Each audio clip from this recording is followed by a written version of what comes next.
इस वेले मैं मौजूद हाँ खादमाबाद बाजार जो बहुत ही ज़्यादा रश चेक करी रहे उस कि इतना लगी है सेल सेल सेल हर सब्जी पर गोभी मिर्च बैंगन गाजर और ऐसा की मिसियत बिल्कुल मस्जिद में पार सामने सुपर बाजार फ्रूट शॉप रो ये मटर अंडी वाला मटर है बिल्कुल इसी चेक करो दाने वाला मटर है सो इसी तोड़सो तंदू इसे दाने में निकसन है ये पेटियां साड़ियाँ फ्रूटा में पड़ी हुआ त्रोड़े सारे पड़े हुए कुछ आलू पिया हुआ है कुछ प्याज पिया हुआ है कुछ गाजर पे है कुछ मूली पे है कुछ टिंडा पिया हुआ है जल्दी से जल्दी अच्छा जी खादमाबाद बाजार सिर्फ हंसों की खादमाबाद बाजार मंडी मिलसी है ना डडियाल मिलन गया ना मिरपर मिलन गया ना चकसवाड़ी मिलन गया राशिद शबीर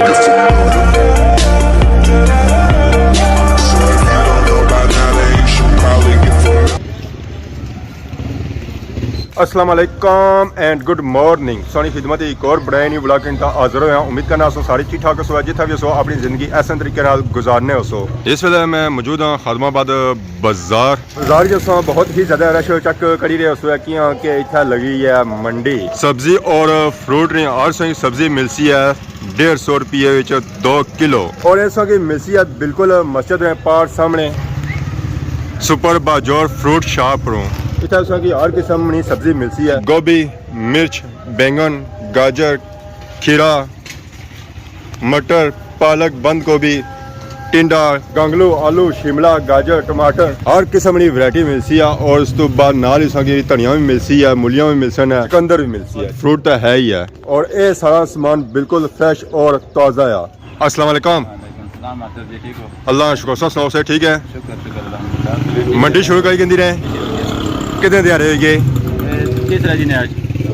आज 3 दिन हो गए तो क्या क्या मिली रहा इस मंडी विचों सारा सब्जी मिल रहा है ताज़ा सब्जी सारा 150 ने 2 किलो 200 ने 2.5 किलो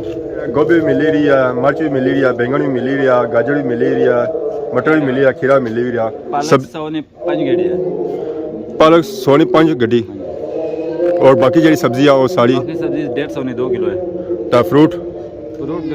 सस्ता रेट ये सब्जी भी मंडी लगी हुई है सब्जी पर सेल है तो बाकी फ्रूट भी माशाल्लाह सस्ते रेट पर है आम रेट से 50-100 रुपये सस्ता है नॉर्मल रेट जो सो ये है कि 50-100 रुपया सस्ता ही मिलती है और इस सब्जी ने क्वालिटी चेक करी है माशाल्लाह बहुत ही अच्छी है फुल गोभी चेक करी रहे हो उससे की छोटी बड़ी हर किस्म की गोभी मिलती है और इस गोभी सो चेक करो बिल्कुल ये भिंडी है कोई नॉर्मल नहीं है ना कीड़े सी पे सही बिल्कुल शफाफ मिलती है और ताज़ी मिलती है और सही अपनी पसंद की मिलती है अपनी पसंद जो फुल फ्रूट्स है और सही मिलती है अगर सो अचार वगैरह बना इस मिर्च सो अचार वगैरह बही सकने हो ज़्यादा कोड़ा मांगता है ना जी ऐसे ही कोड़े वाला मिर्च ये वाला कोड़ा है वो वाला है ये बहुत कोड़ा है अचार वाला कह रहा है ये अचार वाला मिर्च ये अचार वाला है ये अचार वाला वो अंडी वाला है सलाद वाला कह रहा सलाद वाला दोनों पर मिक्स है ये मिर्च है अंडी वाली ये चेक करो ये थोड़ी ज़्यादा कौड़ी होनी है कि अवाम थोड़ी अंडी जो बनी है वो जायका बनानी है बैंगन चेक करिए 2 किस्म की था बैंगन मिलती है गोल बैंगन भी मिलती है और लंबा बैंगन भी मिलती है और बिल्कुल ये चेक करो फ्रेश और ताज़े बैंगन है स्मॉल सॉ कितना देने बाद चाने हुआ हम रोज़ हमारा गाड़ी आता है शुक्र है रोज़ाना आता है कभी 2 आता है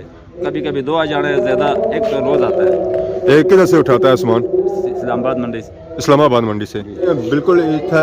सामान जितना भी लगा सारा बिल्कुल फ्रेश और ताज़ा है इतना ये लगी हुई गाजर इन्होंने रंग सो चेक करो माशाल्लाह बिल्कुल फ्रेश और ताज़ा ही उस तो बाद पीछे बैक साइड पर खीरे नज़र आ रहे उसमें और बिल्कुल ही फ्रेश और ताज़े चेक करिए काफ़ी मकदार मटर और ये मटर अंडी वाला मटर है बिल्कुल इसी चेक करो दाने वाला मटर है सो इसी तोड़सो तंदू इसे दाने में निकसन है खान साहब चिली भी चेक करा हुआ है ना और मोटा मटर है दाने वाला मटर है चेक करो खास की स्वाद भी ऐसी है बिल्कुल फ्रेश और ताज़े अंडी वाला है ना मुतमिन कई पैसा ऐसा नहीं भेजेंगे और परसों चेक कर सकते हो सेल सेल सेल हर सब्जी पर 150 में 2 किलो हर सब्जी पर सेल लगी हुई है जल्दी जल्दी अच्छो है ये ना है मंडी मुकी जाए फिर सो हुआ है 150 ये 2 किलो दो है और ऐसा की मिलती है सुपर बाजार सब्जी शॉप की तरफ से सेल सेल सेल बिल्कुल खादमाबाद बाजार सेंटर मस्जिद ने पार सामने इतना हर किस्म की सब्जी मिलती है और सब्जी विच पालक भी मिलती है एक कितनी गड्डियां बइयां ने 5 गड्डियां 100 विच और पालक भी सही पकाने लिया जी। लस्सी वाला साग बागी ने पालक है, इधर से आता है। ये इधर का है? रोज आता है। हाँ, ताज़ा ताज़ा। ये अपने बागा नहीं था ना, अपने बाग भी लाए उतों ये गड्डी किन्ने और सा की ये मिलसी है 100 रुपए च 5 ये सा चेक करो बिल्कुल फ्रेश ताज़ी पता लगना उन्हें ना कपी दा आंदी है और गड्डी भी सा चेक करो जी कितनी तगड़ी गड्डी है। बाद बंद गोभी भी ये सा की मिलसी है ए फुला जी। ये तो तोली तो देने ना ये भी 150 ने 2 किलो।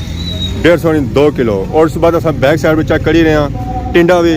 और टिंडे का साइज भी मुनासिब है, कोई बड़ा टिंडा नहीं है। अक्सर ये होना है कि बड़े टिंडे होने फिर उन्हें जायका नहीं होना। ऐसा कि मुनासिब साइज भी मिलसी है टिंडा ये भी 150 विच 2 किलो। और उस बाद अस बैक साइड पर चेक कर ही रहे हैं गांगलू आलू भी ताज़ा नवा आलू है, नमकीन ये तो ताज़ा है ना। ताज़ा मैं आलू चेक कर ही रहे बाजार काफ़ी महंगा मिल ही रहा है कि साथ तरी मिल ही रहा ये दली भाई 350 रुपए नहीं 350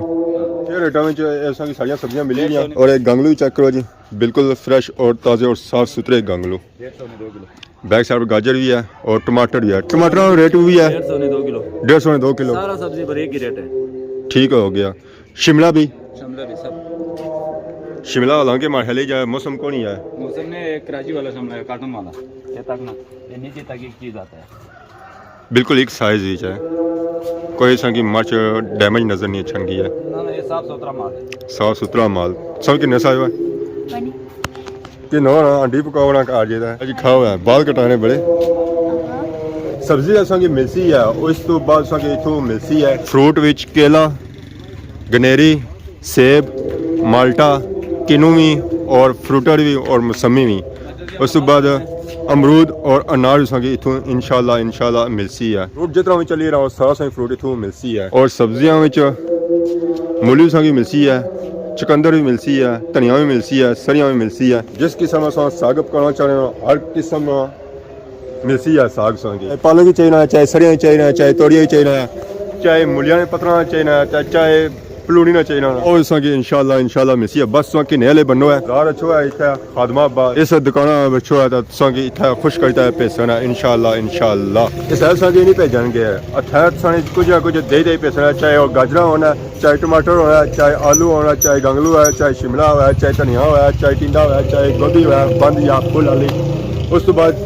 चाहे पालक है चाहे मटर है चाहे गाजर है चाहे खीरा है चाहे बैंगन है चाहे मिर्च है चाहे फ्रूट है जो चीज़ सही पसंद सी ना तो इंशाल्लाह असांखे दे दा पैसे ना और पैसे कहीं तो पैसे ना सारे भेजनगे आप भी तो ना खुश होना है ना सिर्फ तुसें खुश नहीं होना करना है। जाह अपनी जगह पर यह है कि इतना असांखी सारियां चीज़ां बिल्कुल फ्रेश और ताज़ियां मिल सकन और असां आपो चेक कर सकते हो अपनी अखां कि वाकई इतना सारियां चीज़ां बिल्कुल फ्रेश और ताज़े हैं। ये होना है कि बाजार जो माल पिया रहना पुराना हो जाना तो फिर आवाम खन्नी भी कोनी है तो इन्होंने भी वो चीज़ा उगाई देनिया होनिया पर इतना है कि इन्होंने समान सारा बिल्कुल फ्रेश और ताज़ा है। इन्होंने 203 दुकान ही तो ये माल राल पार करी और इन्होंने गड्डियाँ अपनी हैं जिसे समान कटना तो पहुँची जाने पिंडी इस्लामाबाद उतों समान चाने डायरेक्टली अच्छी तरह अवाम की खिदमत करने और अवाम की बेचने सब बाजार सा अमरूद के नौ तो वो अमरूद बिल्कुल छोटे जो होने तो ये अमरूद सा चेक बिल्कुल सेबा साइज अमरूद है और टेस्ट भी माशाल्लाह अच्छा है। उस तो बाद सेबा भी 203 वैरायटियाँ मिल सन है सुहा सेब भी मिलसी है चिट्टा भी मिलसी है और गोल्डन सेब भी संगी मिलसी है तो माल्टे इतनी 4 किस्म की मिल सन है किनू भी मिलसी है फ्रूटर भी मिलसी है और उस तो बाद मौसमी भी मिलसी है। तो क्या सी है केला सर्दियों मुरझाई जाना है पर इतना केला सा चेक करो बिल्कुल फ्रेश और ताज़ा और सारा चिट्टा केला है काला संग इतना नज़र ही नहीं अच्छन गया तो ये वैरायटी बहुत ही ज़्यादा है थोड़ी नहीं है सो इतना सोना समान ना खत्म नहीं हो गया कि इन्हें पिछा गोदाम रखा हुआ गोदाम इन्हें फुल किया ये पेटियां सारियां फ्रूटा में पड़िया हुआ त्रोड़े सारे पड़े हुए कुछ आलू पिया हुआ है कुछ प्याज पिया हुआ है कुछ गाजर पी है कुछ मूली पी है कुछ टिंडा पिया हुआ है बैक साइड चले जाना ये सारा फिल होया उन्हें तो टमाटर की वैरायटी चेक करी कि कितनी ज़्यादा है टमाटर की वैरायटी और उस तो बाद गाजर नहीं आलूआ नहीं गंगलोआ नहीं टिंडे नहीं धनिया नहीं पालका नहीं मटरा नहीं खीरिया नहीं गाजरा नहीं इवन के गोभी और मर्च भी सोचा कर और वैरायटी ना बहुत ही ज़्यादा पे हुई है। अगर कट्टी भी की ना डायरेक्ट पहुंची जा सन पिंडी तो 2 घंटे मुड़ी वापस ही आई जा सन उधर भी जानी तरह जा सन है बिल्कुल जल्दी से जल्दी अच्छो है जी खादमाबाद बाजार चाहे गड्डी में हो चाहे मोटरसाइकिल में हो चाहे पैदल अच्छो है परसों अच्छा है खादमाबाद बाजार ऐसा की मंडी मिलसी है खादमाबाद बाजार ना डडियाल मिलन की है ना मिरपर मिलन की है ना चकसवाड़ी मिलन की है सिर्फ असा की खादमाबाद बाजार मंडी मिलसी है और ये चीज़ा सारिया की उतों मिल सन है और बिल्कुल फ्रेश और ताज़ियाँ मिलसन और मुनासिब रेट में मिलसन 150 रुपये 2 किलो। अगर आज इन वीडियो में दोनों के साथ किसी ने गलती बताई हुई कि माफ़ करें बोल जाओ सोनी खिदमत की नवी वीडियो हाजिर हैं। तब तक दोस्तों इजाज़त, फ़ी अमान अल्लाह, खुदा हाफिज़।